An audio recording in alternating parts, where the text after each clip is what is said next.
Ready for this? Yeah, let's do it. Let's do it. All right. Dan's a little quiet now. Is he further away? I'm a bit further away just now.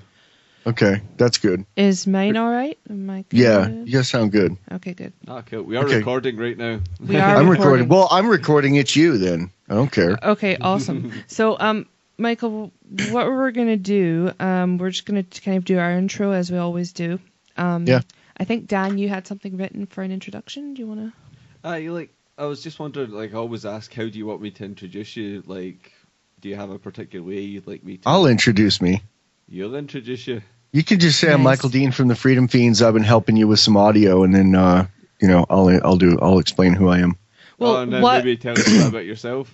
What I'll do, Dan, how about this, right? We'll go I'll do, hi, I'm Katie Green, and you'll go, hi, I'm Dan Green, and welcome back to the Green Up Podcast. And I'm going to say, so, mystery guest, would you like to tell our dear listeners how you... Yeah, whatever, how that you've works. come to Well, be on the Greening Up Podcast? although if I were you, I would actually release this podcast from when you started recording, because it shows the man behind it shows the process behind the curtain. Oh, so, right, really? okay. So I know you do always this say whole bit. teaching hospital. Yeah. Okay, let's do this. So, should we? There's no point in saying mystery guest, to be fair. Yeah. It's Michael Dean. Hey, this is Michael Dean from the Freedom Fiends, broadcasting from Pod Bay 2A, a mile above sea level, at Intergalactic Prairie Studios. We alter your locus ceruleus by warming your synapses with rejuvenative radio waves. This keeps a sin flood of statism out of your brain. Can you feel it? Is it working? Can you feel it, Dan and Katie? Welcome back to the Greeting Out Podcast. Let's just start the podcast there. Yeah. That was... How do you remember that? Do you have that written down? I certainly do.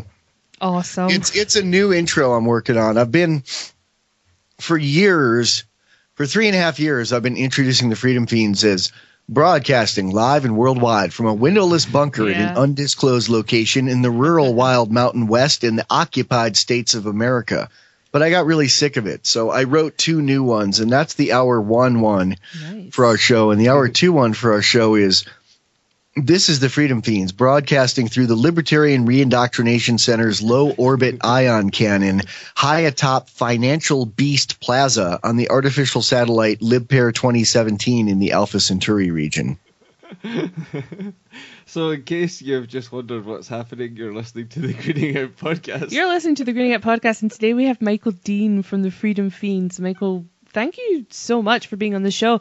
And I think kind of officially, you want to tell people how you came to be on the Greening Out Podcast? I think you should tell people how I officially became to be on it. And people may notice that it sounds a little better today. Yeah, just a touch. Just a or tad. Like 1,000,000 times.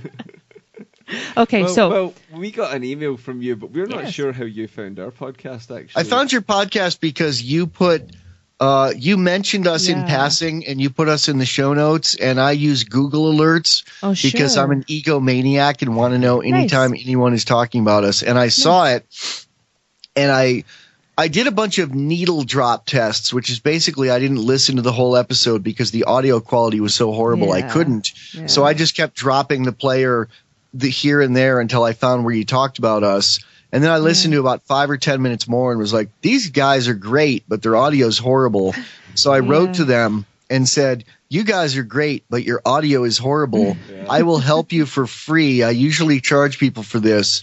And part of the reason I do that is, kind of altruism, kind of like I want liberty to be better.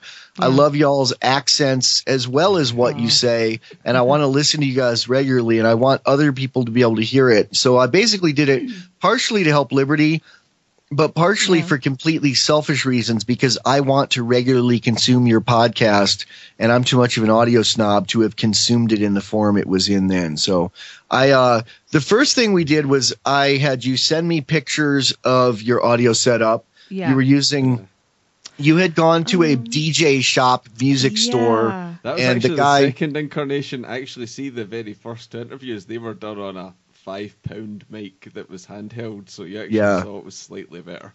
So you've gone through four incarnations of audio quality from worst to pretty good, and we're not 100%. You're still going to have to do some work on this. Literally, if I were in the same room with you, you would already sound great. But it's kind of hard to do this. It's kind of hard. It's kind of like it's kind of like doing surgery with a blindfold on with someone next to you telling you what organ you're poking with the scalpel for me to do it.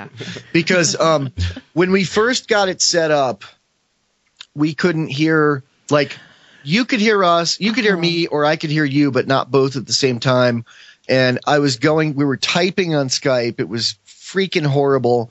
And, you had told me the wrong mixer model, and I had searched a picture of it. You guys weren't very helpful, I got to say. We are such tech novices. It's like I'm trying to like learn more. Do you know what I'll tell you? See, the last time I used to be in a band years ago, and like, a long time ago. The last time I had I've still got a 4-track cassette recorder.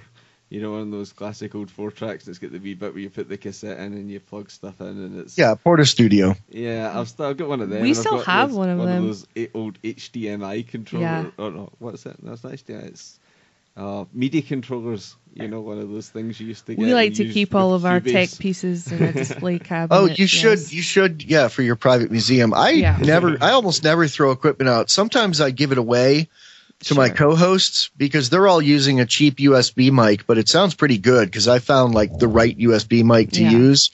But I have 5 computers and I'm only really using 1 or 2 of them at any given time. But one thing I recommend is using like dedicated computers for dedicated things. Like use one to have your notes on and surf stuff on the web if you need to during a show, and have the other one just dedicated to Skype, and maybe a third one just dedicated to recording. Well, actually, now, after tonight's, I think I can call it a debacle.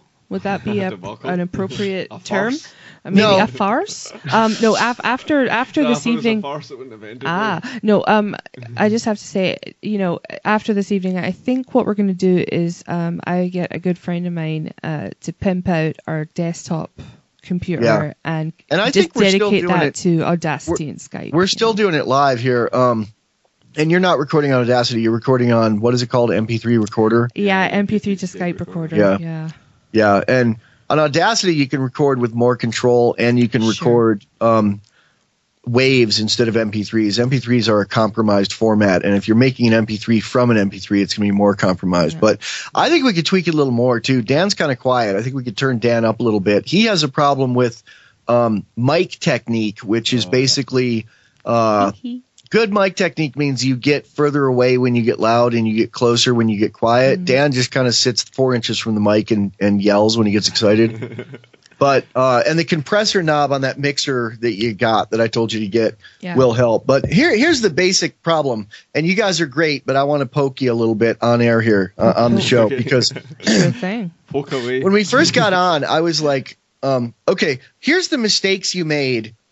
And here's how we fixed them. The mistakes you made were you went to a music store and asked some reject bedroom DJ working on commission, what should I get for podcasting? And he said, oh, you have to get this mic. And he pointed you to probably the last mic I would have recommended as a person who's the cheapest one. We were on a budget, man. Yeah, except I know a mic that costs half that much that's twice that good. To be honest, the one that we were on before, the other USB probably mic sounded was better. 4 times as much as the one I'm recording on right now. Yeah. Wow.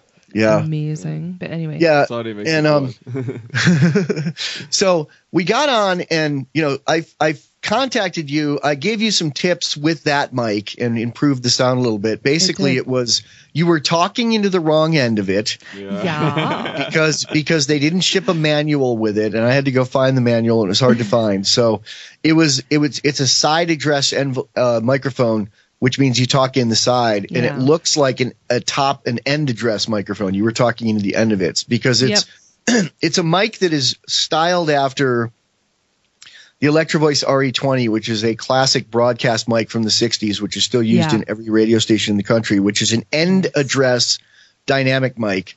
But that cheap piece of crap from MXL is the company that makes Marshall guitar amps. They make great amps. They have no business making microphones. I'm sitting on one right now with a I'm soaking in it. Yeah. Dan's actually sitting on one right now. Yeah, they make great amps and horrible microphones. And I mean, they make some okay mics, but they do really stupid, cheap. They make some good, okay, cheap mics, but they make really stupid decisions, like making a condenser side address mic look like a dynamic end address mic. I mean, I would imagine there are thousands of people around the world speaking into the wrong end of that mic because it looks like you should speak into that end. So, and they don't tell you where to speak. No. Right, and they didn't ship it with a manual. So I told you, which is probably some like UK VAT law of, they charge you $10 extra to put the manual in, so they just pulled it out and threw it away. Yeah. They might. Who knows? I don't know. I would not be surprised.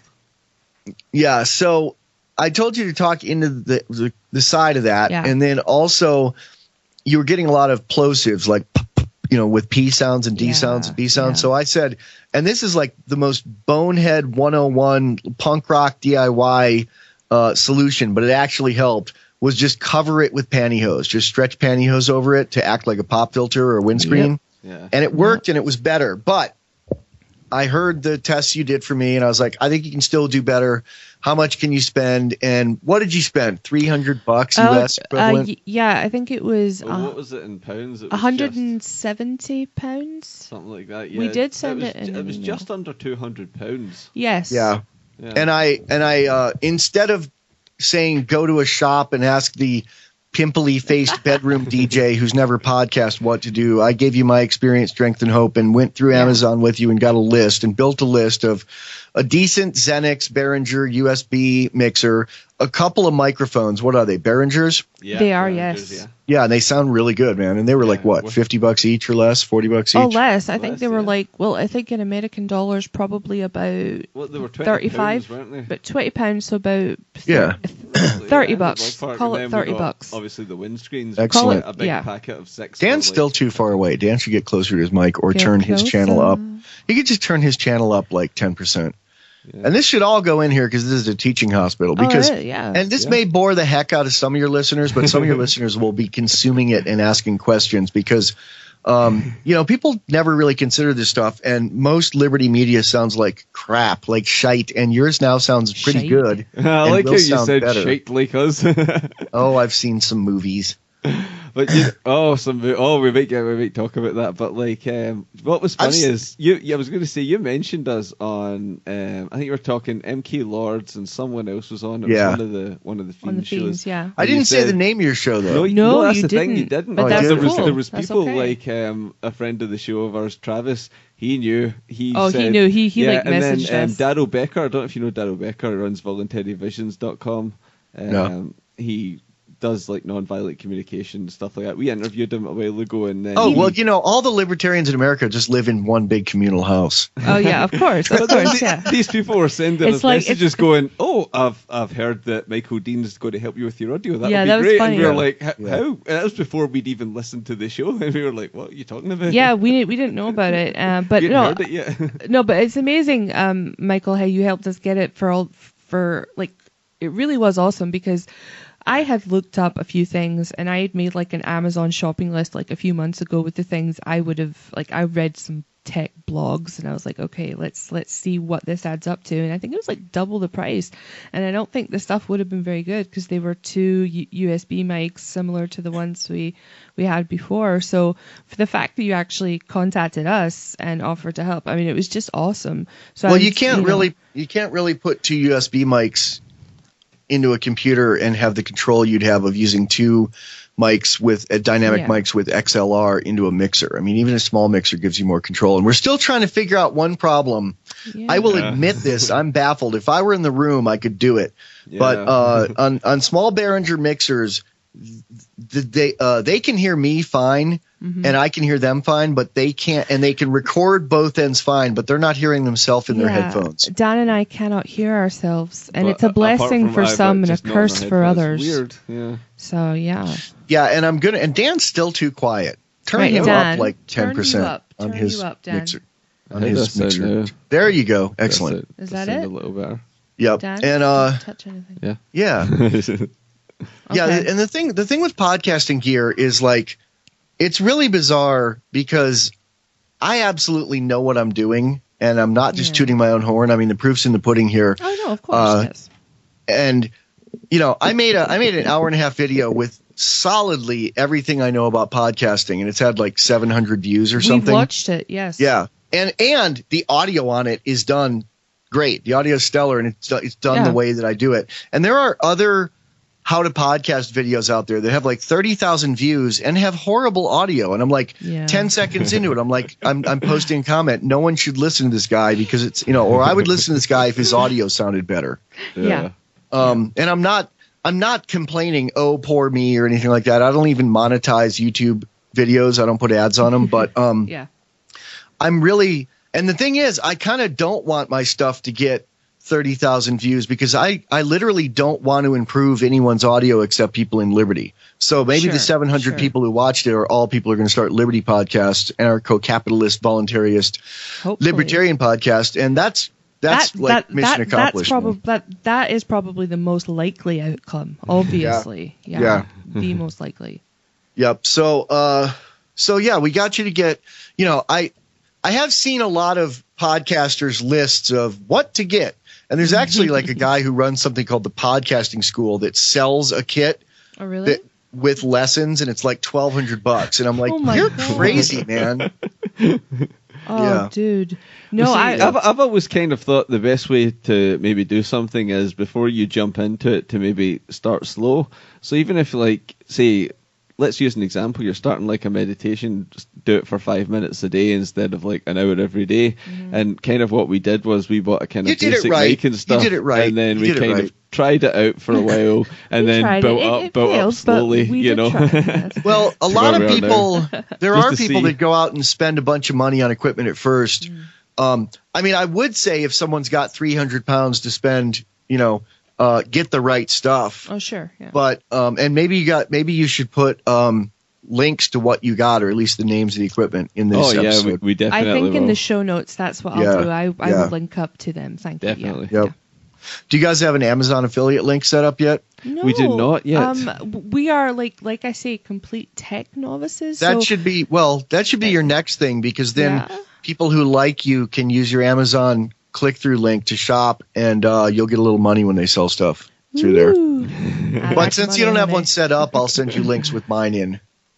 Oh, sure thing. No, of course. Yeah. So basically, there are a lot of people out there that have set up, lists of how to podcast videos, gear lists, Amazon lists, etc. And none of them that I've seen are as good as what I would recommend for as inexpensive as I'd recommend. Yeah, because I mean, I was really surprised by the excellent quality of this mixer that we got. For the price it was, I didn't think it was terribly expensive. I mean, I think it was about the price of a night out. Actually. Well, Behringer is great. Behringer does it really smart with the globalization, because basically it's German. It's a German company. It's German engineering, but manufactured in China. Yeah. Oh, the conspiracy theorists are going crazy and the way to really do that these days, I know people that run companies. Like I know a guy that makes vape and has it e-cigs and has them done in China. And actually the MX microphone company, I have had some dealings with them before. They used to give me free products. Like I used to have a mic from MX that was never released. It was like they gave me, to check out a prototype. Like 7 years ago, but and I won't say they're shite. They're actually like, I love how it's really just that shite. One mic shouldn't be looking like it is, and it should have a manual. But sure, they make halfway decent condenser mics that are under $100 that are kind of copies of condenser mics that cost like $2,000. Oh wow, okay. But they're not nearly as good, but they're pretty good, but the thing is, condenser mics are for recording music. They're too sensitive for recording talk. You need a dynamic mic for talk. But the thing about designing one place and manufacturing in China is it only works if you have someone from your company from America or England or Scotland or Germany in the factory. Like, you have a factory with 50 or 100 people in China, but you have to send one guy or one woman over to China to live there and like oversee them. And have a good translator, and then it gets done right. Which a guy at MX actually told me, their first mics were shite, and then they started doing that. And the same thing with the vape company guy. So yeah, Behringer does it right. Awesome. And they, it's fine German engineering, and then mass produced in China to pretty high standards. So I mean, the mixer I have is the big brother of the mixer you have. Mine is. Oh. Mine was like Mine was like $400, like $375 American. Oh yeah, ours and yours was like £58. Yeah. So that's not even $120. Yeah. I don't even think it's not even double. Because of the VAT, man. Yeah, okay. That damn VAT. Yeah, but our VAT is 20%. But my mixer, like literally, I've been playing in bands I played in bands starting when I was, I was born in 1964. I started playing in bands when I was about 15. And I've recorded in all kinds of studios on tape. I've recorded on those little cassette Porta studios. I've recorded digitally. I've recorded on 24-track 2-inch tape, 16-inch 1-inch tape, 8-track half-inch tape, in all kinds of studios. And this mixer that I paid $375 for, like 20 years ago when I was playing music. First of all, USB didn't exist and computers didn't really exist for recording. But a similar mixer without the USB 20 years ago would have cost about $1,500. Yeah. And wouldn't have been as good. Dan and I were talking about it's so funny because like recording studios now, I don't think, Dan, do we still have the ones in town that are open? Yeah, I've just noticed like there used to be ones I knew of that a lot of them have shut down now. A lot of them have shut down. Yeah, because everyone's got one, everyone can do it at home. Although everyone can't do it at home because the thing you're paying for when you go into a studio is a couple things that you don't necessarily have at home. The main thing is the engineer. If you have someone there. And you guys are testaments to the fact that just because you have gear and plug it in doesn't mean it's going to sound good. You really without someone like me or the recording engineer to tell you how to do it or push the knobs for you. Yeah. The other thing is, and this is less important with instrumental music than or with electronic music than it was with rock music, but the room in a studio. You can't really record a drum kit in your home generally, especially if you live in an apartment building. And even if you can do it without your neighbors lynching you, you're still going to not get the great sound. And studios often had a collection of really good microphones that probably most people don't have in their home. Yeah, maybe can't afford. So, no, I think that there are still the big ones that we have in Glasgow City Centre open. Yeah.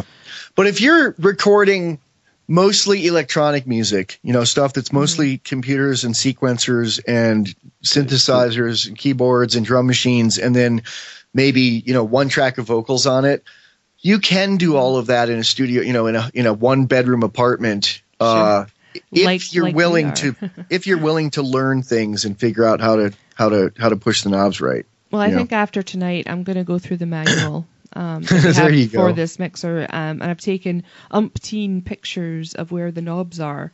Good. So yeah, although the manual's like the manual for 4 or 5 different ones. Yeah, I was just going to ask. But I will read what it says. Yeah, it's like it's one manual, but it covers like 4 or 5 for the whole series. Yeah, exactly. Yeah, you have to find your one. But the thing is, with the Behringer series, it's going to be pretty much the same from one to the next. The only difference is from one to the next is there is more channels.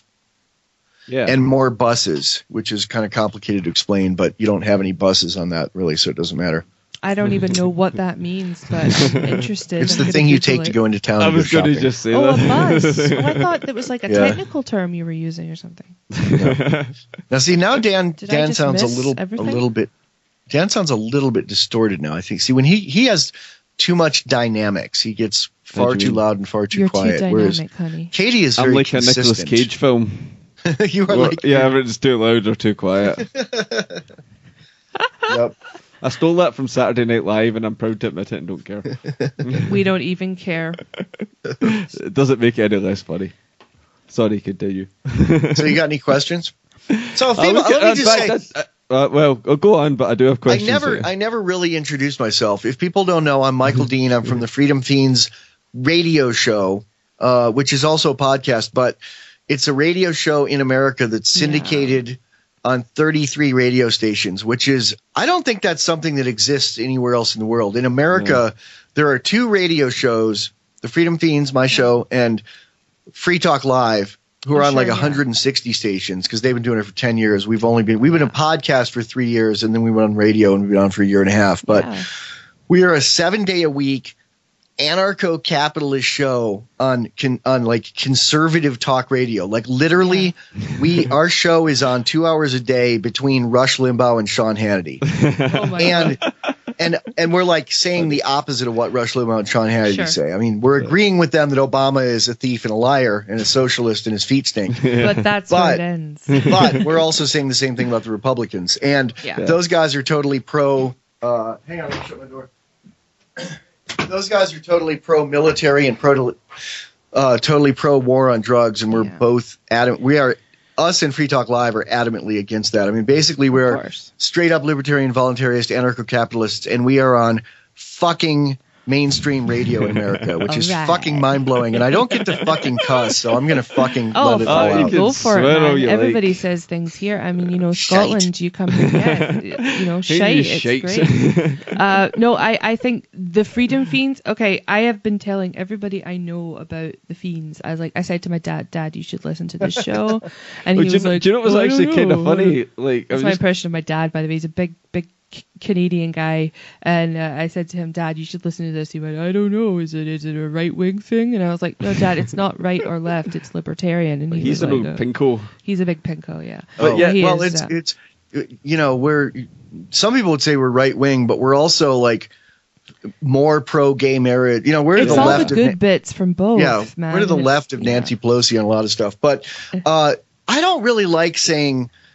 I used to say. Yeah, we're like the best of both from... Hang on a sec. What's up, baby? Got a question? How's he going? Yay!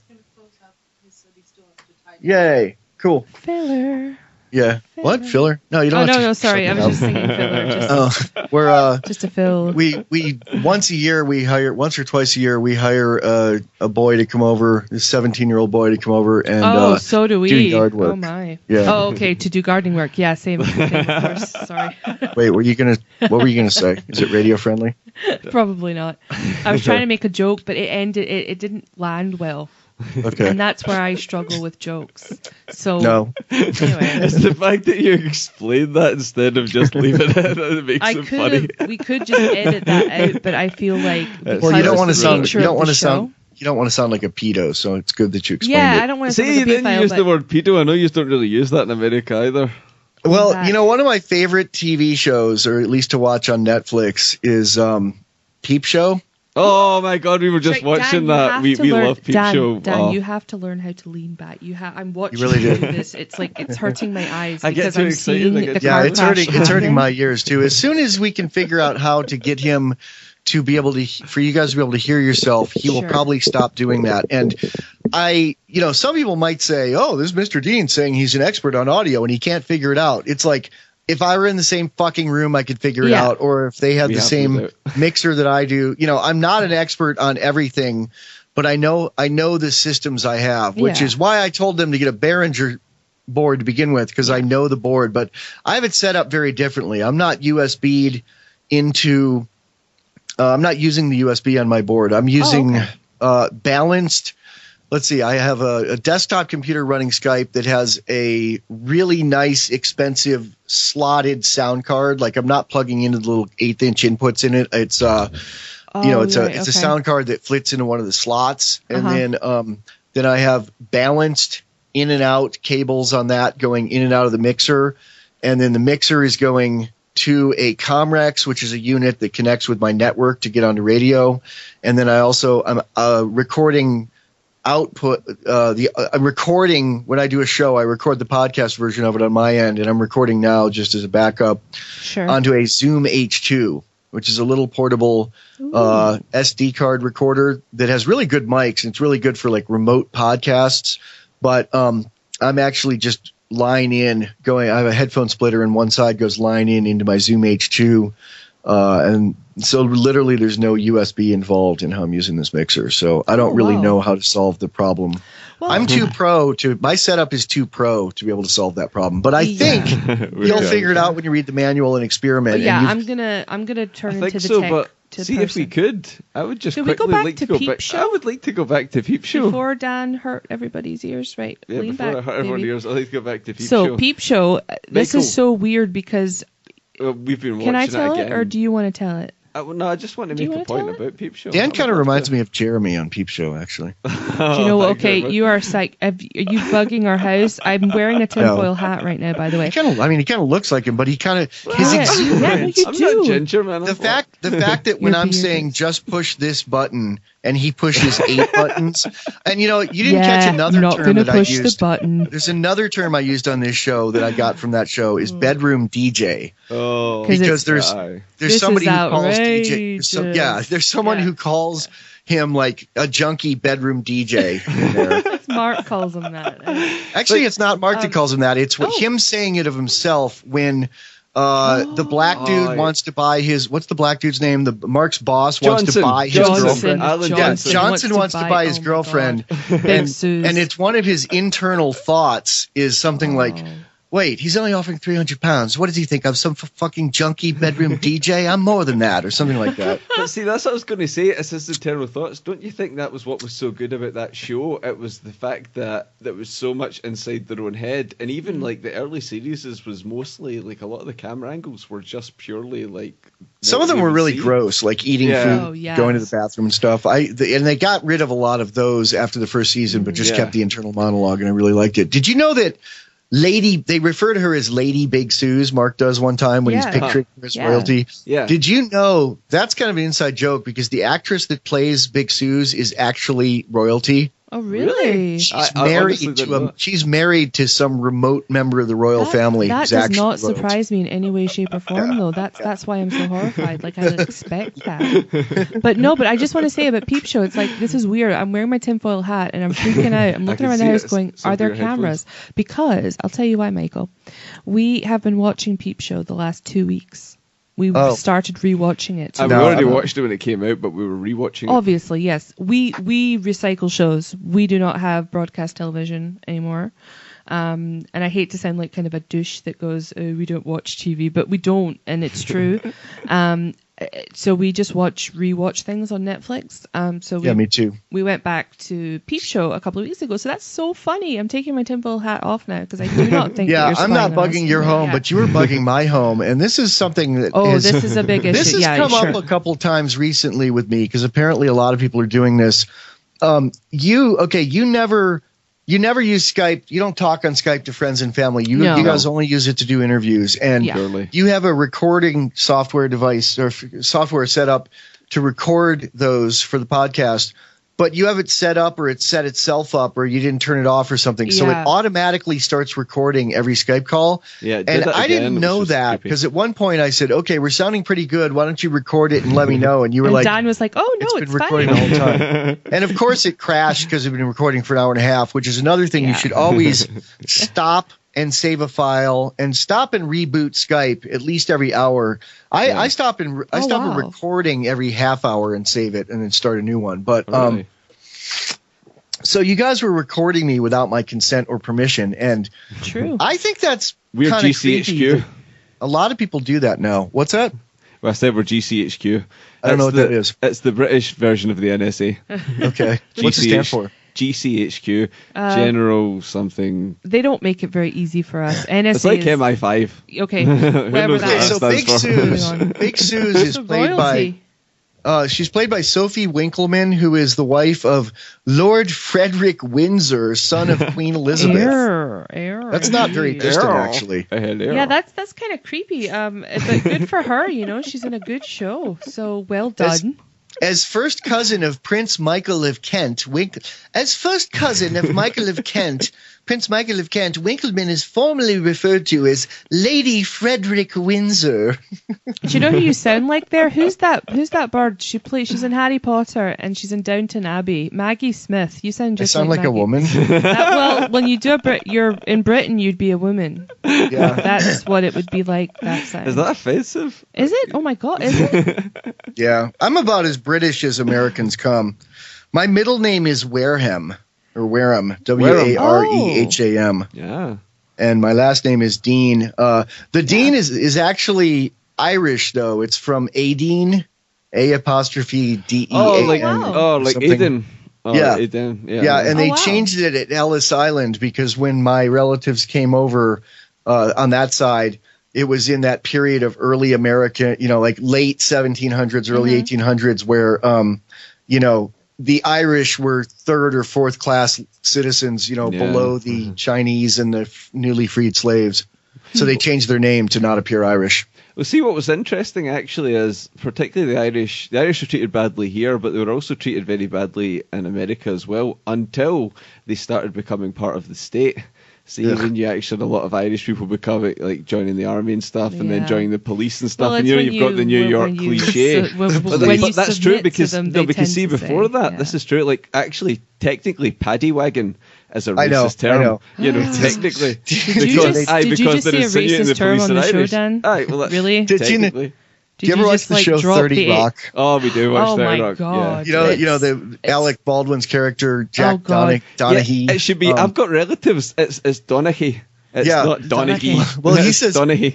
But he says at one point, my ancestors built and then filled America's prisons. Yes, that is true. But then actually it's funny because later on they have that. Is it not like his brother or something shows up or something like that? He calls it Donaghy, but he says it's Donaghy, damn it. Yeah. They can't agree. Oh, they get in a fist fight about it. I think the whole family gets in a fist fight. It's a great. I actually really you know what? Shamelessly, I really, really like that show. But you know what? So is there anything else on BBC that can hold a candle to Peep Show? Because I would love to find out what it is. I'll tell you. Well, actually, Peep Show was Channel 4.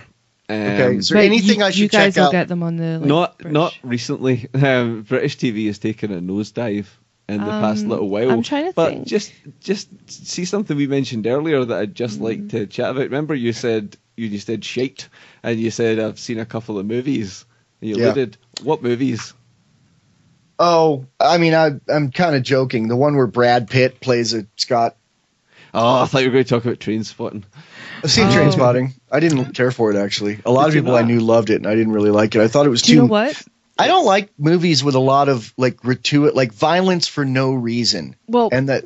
Yeah, go on. No, I'm just going to say the funny thing about Trainspotting is I think you kind of have to have knowledge of that culture in Scotland.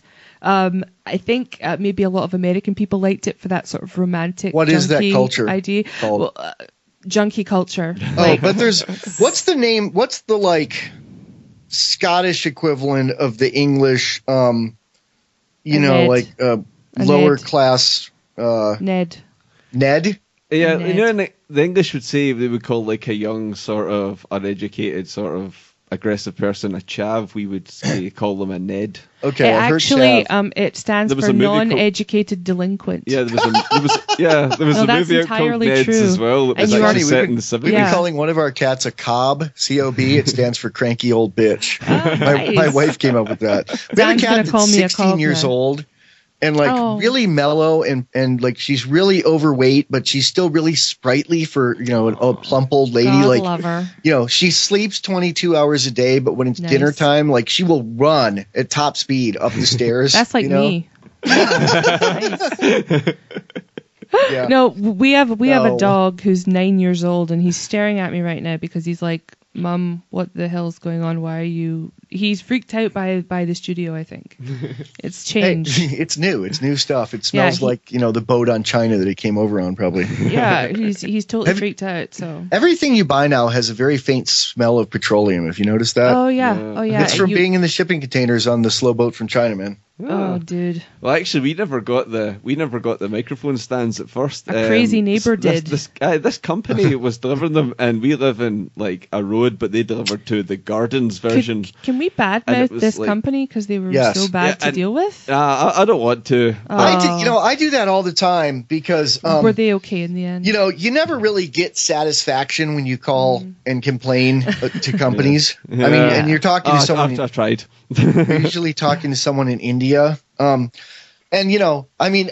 actually talked to let me talk to your manager, and then they probably just put on a different voice or something. Yeah. But I've actually tried saying like, well, I'm on a syndicated radio show on 33 stations and I'm going to mention this. And they're like, I don't care, sir. I cannot help you. But so then I'm like, well, fuck it. I'm just going to talk on 33 radio stations about what I don't like about, and I'm careful about how I word it. So, I couldn't get sued. And I don't say in general that they're shit. I just say that I had this experience with them and I had this bad experience with the tech support. But in America, most of the stuff I order on Amazon is delivered by UPS, some of it by FedEx, and a little bit of it by the U.S. Postal Service. But UPS mainly. UPS are fucking great. I mean, that's how the world should be run, man. Oh, yeah. We have it here. They don't really have big run on contracts. Time. But what happened to us actually was the woman that had got our package erroneously actually had put a letter through. She's a good person because somebody could have kept them. So I went up to see her and it was raining outside and we had the dog and Katie was standing outside and this woman and her husband were pretty drunk. And I was actually up there for like 15 minutes and she kept talking to me. At first she told me about how someone had stolen her handbag. And then she had signed for this and she thought it was her neighbour's. And then her neighbour's weird and she keeps looking out for his car, but she can't see him. And then we went through a list. Can I just say, and then she was like... She apologised for like 15 minutes. No, I was standing out in the rain and I thought, okay, my husband's just gone up to the house of somebody. We don't know who they are. He's just gone up the stairs. I'm waiting outside with the dog who won't stop barking. I go up the stairs and he's like, Dan's edging slowly away from this crazy woman in her doorway. Keeps calling it exercise equipment. She keeps going, I hope your arms get big. And I was like, you're like, I want to leave you. Anyway, so that's a little somebody probably, if they'd opened it, they probably would have thought it was like used it as a coat rack or a tie rack or something. Yeah, or a weird lamp. I was just glad she got in touch with me and gave me it back. I think that's good karma. They would have thought it was that's good karma. Like they would have thought it was marijuana smoking paraphernalia and called the bobbies on you. The bobbies. Oh, we don't say bobbies up here. The polis. Well, actually, I call them the 5-0. But Dan, do you have a popo? No, I just say polis. We call them pigs behind their back and police to their. Actually, the thing that a lot of libertarians say is LEO, which is law enforcement officer, because you take that whole thing away from them, because that's kind of the official. All they do, yeah. It's kind of it's accurate, but it's kind of throwing something accurate back at them. So I don't ever hear it said, but I see it written a lot. LEOs, because it also covers everything from police to the FBI to the NSA, anybody that wears a badge and a gun. And in America, I mean, that's the fucking post office has cops now. Everybody has cops. Oh, really?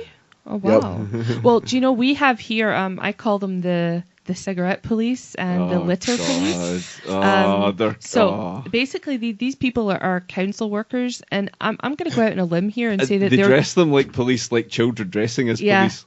And I'm going to go out on a limb here and say that they're people that didn't make it into the police. Maybe it's something where, if you're on welfare too long, they make you get a job and they give you a job or something. You know what? I would not be surprised. And the funny thing about it is the people are... if we were, for example, put into a state of emergency as a country, these people would be drafted in as voluntary police. And it really bugs me because Dan and I have had a confrontation with a few of these people in the case of angry. Dan was really angry because Dan's not a smoker. Dan hasn't been a smoker in a long time, and we were out in the city centre of Glasgow, and one of these little hopped up dudes with a hat on came up to us. No, but that's all he was.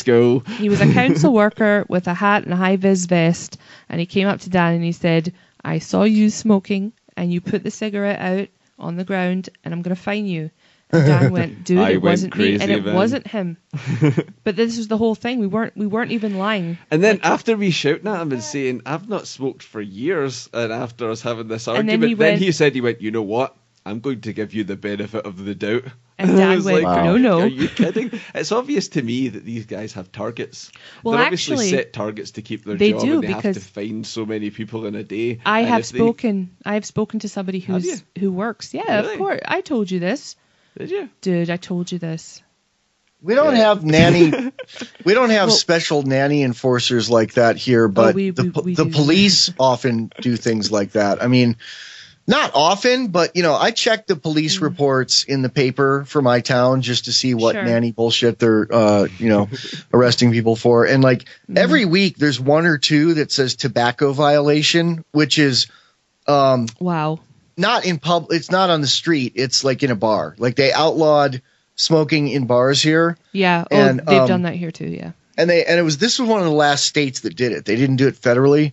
And, Wyoming is like, I mean, you got a picture. Like, I don't know if you heard me earlier when I was talking to my wife about the kid we hired to come do some work, which is probably sure. It's probably illegal hiring a kid to do work, but he does a great job and he loves it and he likes the money. Whatever. Yeah. So, but did you hear me saying, can you get him to clear out the tumbleweeds in the alley? Yeah, I was like, what? What like, does that mean? yeah. Are they actual, literal They're tumbleweeds? actual fucking tumbleweeds. This is the prairie, man. You're at the boons, man. Yeah, we're in the boons. You're at the boonies. Yeah, I mean, Wyoming is the least populated U.S. state. It's giant. It's the 10th largest state. Nice. It's got 500,000 people in the whole state. Wow. I mean, it's probably the size of Ireland, and it's got 500,000 people in it. That's nice, though. Like, you have a lot of room. You could do so much. But it's kind of like Canada, because I'm suspicious of Canada, because that's where Katie's actually from, because there's a whole mass of land and hardly anyone in there. You're up to something. They're up to something. No, they just... they just like land. Katie moved here when she was 12, so she's from Vancouver. Yeah. Oh, okay. West Coast represent. Yeah, so you kind of... Yeah. Well, America's weird, too, because there's all these nanny everything here, but like everybody fucking has guns, and they don't shoot the nanny people, but I wonder if the shit hit the fan, if they would start shooting the little minions of the state.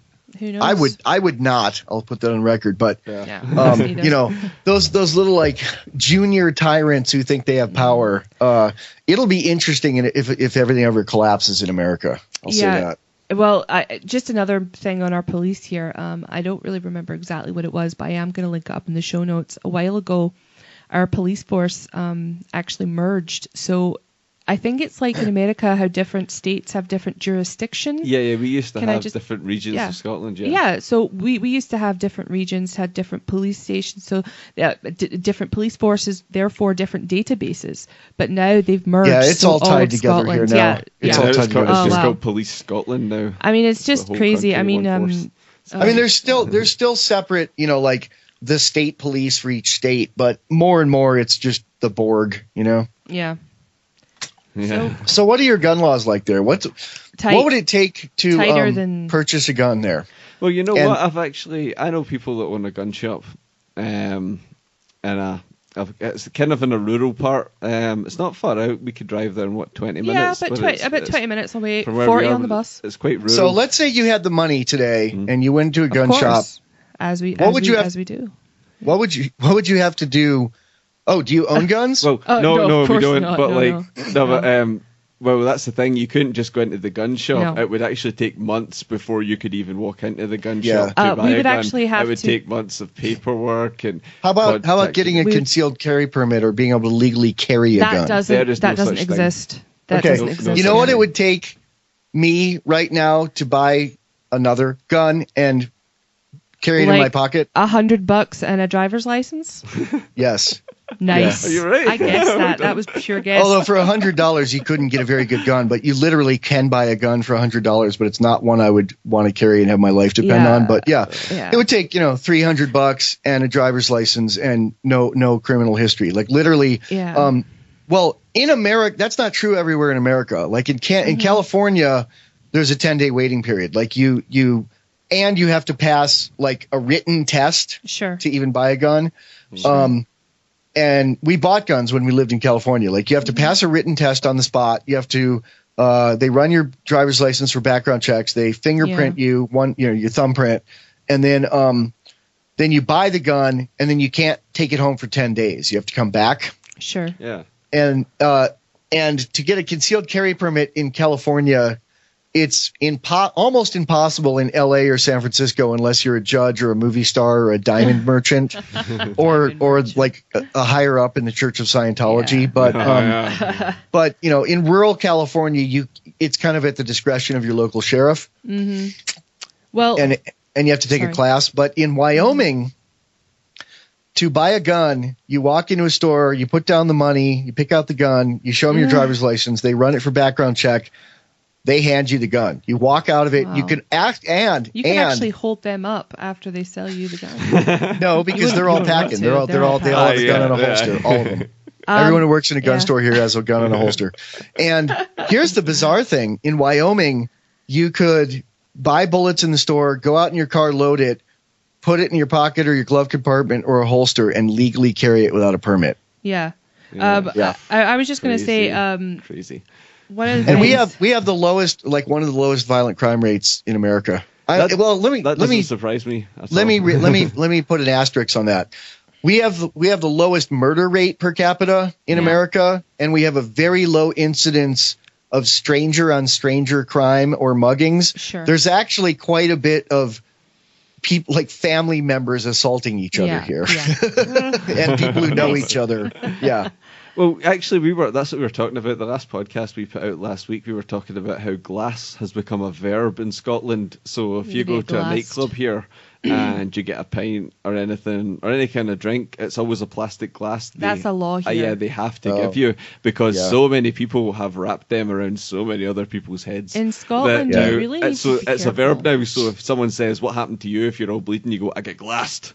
Well, you know what happened? Yeah, you get a pint glass wrapped around his face. I just wanted to say, when we were talking about guns before, I just want to say it's incredibly stupid for guns to be illegal, and I'll tell you why. Because I inquired through many channels a while ago how to get a gun, because I was like, well, I'm interested, you know. It's far easier to go down the criminal route than it would be to get one legit. Same with drugs. Yeah, like now that marijuana is legal in some states in America and legal for medical use for more. Yeah. It's legal in like 16 or 17 states for medical use. That's great. And it's legal, like straight up legal in like 3 or 4 states in the District of Columbia. Recently, but too, they're so overtaxing it and overregulating it that a lot of people are just going to the black market in those states. See, this is what it. I was going to say it's interesting. Like we've been to Amsterdam before, and we were there in March. And what's interesting in Amsterdam is like how it's like a grey area in Amsterdam. That's the way the law is. It's just decriminalized. It's not legalized. So which is silly. That means they can still arrest you if they want. But what's interesting is there is this kind of we've talked to a lot of Dutch people, and there is this unspoken sort of thing between the coffee shop owners and the police, that the police will never inquire as to where they got their products from. They never ask who the growers are or anything like that. It's just this kind of unspoken bond. Because it's legal to sell but not to grow or something like that? It's because it's like a weird, it's like a grey area. Do you know what it is? It's because of the quantities. The quantities that the cafes have to buy are so huge. It's so illegal, but they can sell them in small amounts, and that's perfectly legal. This is ridiculous. But you know, but I think it kind of works just because they've got this kind of unspoken bond. Well, and to be honest, but that's not as good as. See, we were in Amsterdam. We were all over the place at night and everything in the red light district, and I felt way safer there than I do here, where prostitution is completely illegal and marijuana is illegal. And I feel I would honestly going out in Glasgow because there's no incentive for the scary part of the black market to be involved. Hey, I got to wrap this up. Sure thing. Do you guys have any last questions? Well, Michael, we just want to say thank you, and we do believe that the future of Liberty Media is being made a better place because of you, and thank you so much for all of your help. Sure, man. Yeah, absolutely. We really do appreciate it. The future of Quality Liberty Media is pretty much in my hands at this point, because I'm the only. I'll say that because I'm the only person that's like. I mean, you guys are the 4th or 5th podcast that I've heard, and I've been like, you guys are great. Let me help you out. And then I do what I would charge someone else $300 for. Yeah. It's because I want to do it, man. I want to give back. We are finding out who the true people are in the world of libertarian media. So we've contacted a lot of liberty people, and we know it's funny because I'm not going to say anything to anyone, but you kind of know who's who. You find out who the real people are, and you're awesome. So, Michael, thank you. It's been the Greening Out podcast. Michael Dean from Freedom Feens. Thank you so much. FreedomFeens.com. Worms.